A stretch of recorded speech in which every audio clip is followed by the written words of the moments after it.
यह वही कथा है जब देवी पार्वती ने तप किया था और भोलेनाथ को आकर्षित किया था। यह वही प्रेम कथा है जो आज भी शिव पार्वती के रूप में आदर्श मानी जाती है। बहुत समय पहले की बात है। हिमालय पर्वत पर देवताओं के राजा हिमांचल और रानी नैना निवास करते थे। उनके पास एक सुंदर कन्या ने जन्म लिया। उनका नाम रखा गया पार्वती। पार्वती बचपन से ही शांत, सौम्य और आध्यात्मिक में रुचि रखने वाली कन्या थी। बचपन में ही उन्होंने महादेव की मूर्ति देखी और मन ही मन उन्हें ही अपना पति मान लिया। एक दिन उन्होंने अपनी माँ से पूछा, माँ, क्या मैं भगवान शिव को अपना पति मान सकती हूँ?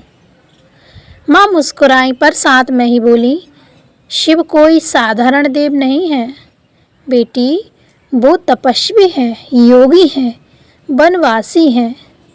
उनके मन तक पहुँचना आसान नहीं, तुम्हें कठिन तप करना होगा।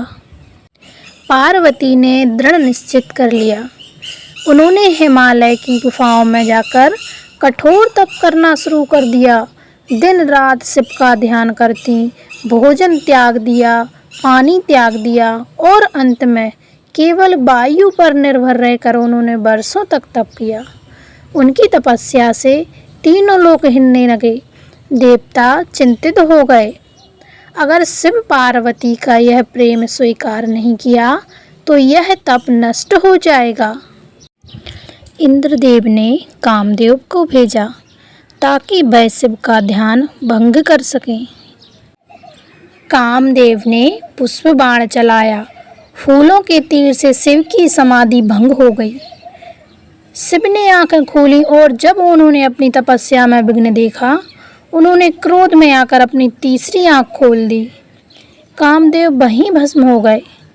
देवता भयभीत हो गए, लेकिन पार्वती वहीं खड़ी रहीं, शांत, निश्चल और प्रेम छल नहीं था। जब शिव ने उनकी ओर देखा, वर्षों की तपस्या, अटूट प्रेम और पूर्ण समर्पण, शिव के हृदय में पार्वती के लिए प्रेम जाग उठा। एक दिन स्वयं पार्वती के पास ब्राह्मण के भेष में पहुँचे। उन्होंने पूछा, हे देवी, तुम किसके लिए यह कठिन तप कर रही हो? पार्वती ने नम्रता से कहा, मैं शिव को अपना पति बनाना चाहती हूँ। ब्राह्मण बोले, वो शिव? वो तो भूतों के स्वामी हैं। वो तो गज चर्म पहनते हैं। उनके गले में सर्प है। क्या तुम ऐसी योगी से विवाह करोगी? पार्वती ने दृढ़ता से उत्तर दिया, मैंने उन्हें ही अपने मन में बसाया है। मैं केवल शिव को ही अपना पति मानती हूँ और मैं उनको ही अपना पति मान चुकी हूँ। मैं विवाह भी शिव से ही करूँगी। इतना सुनते ही शिव अपने वास्तविक रूप में प्रकट हो गए और बोले, हे पार्वती, तुम्हारे तप ने मुझे जीत लिया है। मैं तुम्हारा हूँ। तब देवताओं और ऋषियों की उपस्थिति में शिव पार्वती का दिव्य विवाह संपन्न हुआ। समस्त सृष्टि आनंदित हो उठी। शिव और पार्वती का मिलन केवल मिलन नहीं है, यह समर्पण, आस्था और तप की प्रेरणा है।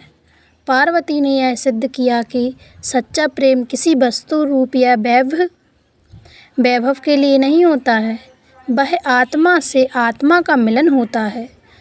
और शिव, उन्होंने यह बताया कि जब भक्ति सच्ची हो तो स्वयं ब्रह्मा भी भावुक हो उठते हैं। शिव और पार्वती आज भी आदर्श संपत्ति के रूप में पूजे जाते हैं। उनका प्रेम हमें सिखाता है कि धैर्य, समर्पण और श्रद्धा से असंभव भी संभव हो सकता है। जय शिव शंकर, जय माँ पार्वती। अगर आपको यह कथा थोड़ी भी प्रेरणादायक लगी हो तो वीडियो को लाइक करें, शेयर करें और चैनल को सब्सक्राइब करना ना भूलें। हर हर महादेव। मिलते हैं ऐसे ही अगली वीडियो में। राधे राधे। जय भोले की।